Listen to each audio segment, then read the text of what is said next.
Totally agreeable and I accept it because I'm not a Christian and I'm a person who thinks should be there. As a cell phone is here, there must be someone created it. Otherwise, it's not existence in this world.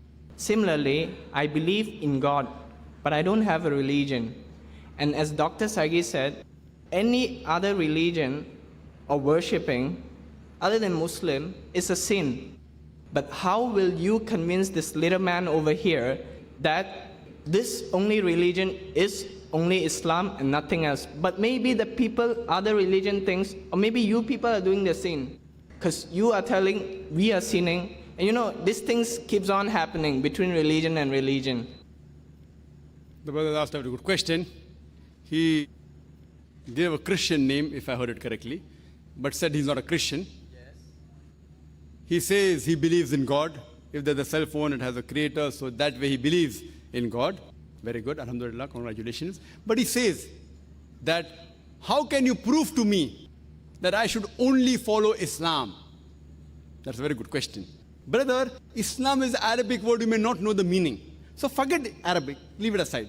What you should follow is, Allah says in the Quran, in Surah Al-Imran, chapter number 3, verse number 19, Inna Dina Indallahi al-Islam. The only religion acceptable in the sight of Allah subhanahu wa ta'ala, it is Islam, which is peace acquired by submitting your will to Allah subhanahu wa ta'ala. If you believe in God, that He is there, you don't believe in religion, what is the definition of religion? Religion means believing in God. So if you believe in God and say, don't believe in religion, you're contradicting. By definition of Oxford Dictionary, religion means believing in a supernatural being or God that deserves obedience. So if you believe there is God, you also have to obey Him, right or wrong? That's a different thing. You may not know which book is God's book. You understand? So if you believe in God, do you want to obey this creator or not? Yes or no? Yeah, but first Finish. you have to be convincing, right? That's right, I agree with you. I'm not telling you, but you have to obey the creator. Now, what the creator said, you have to find out. Correct?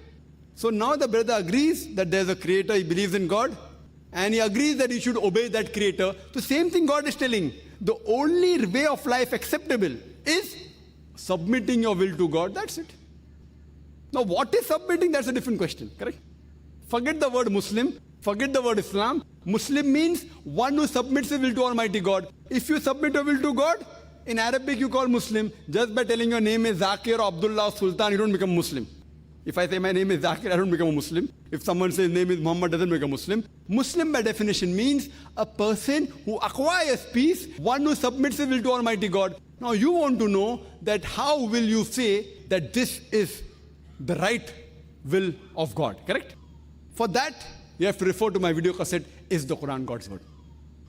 Which is proof scientifically that this is the word of God which you and I believe in. You and I believe in. This is the same word of God. For that, refer to my video cassette. It is approximately 4 hours. I don't intend giving a lecture and a question answer 4 hours here. And tomorrow you can come for my talk, Sharia. Sharia means the law of Allah, law of Islam. Barbaric or perfect. If you hear that talk, it will partly convince you. For complete answer, refer to my video cassette, Is the Quran God's Word? And inshallah, you'll be convinced that this is the only way which is right. Names, don't go on Arabic names. Don't look at people. What people do, don't follow them. Don't judge Islam by what the followers are doing. If you want to judge how good a car is, if a driver does not know how to drive the car and he bangs up the car, who will you blame, the driver or the car? Driver. So don't judge Islam by looking at the Muslims.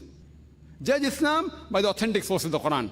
And if you judge according to this, if you want to judge the car, you'll go at the catalog, what is the speed of that Mercedes car, what is the safety measures, what is the average, etc., etc. Or you judge by putting a driver behind the seat who's an expert driver.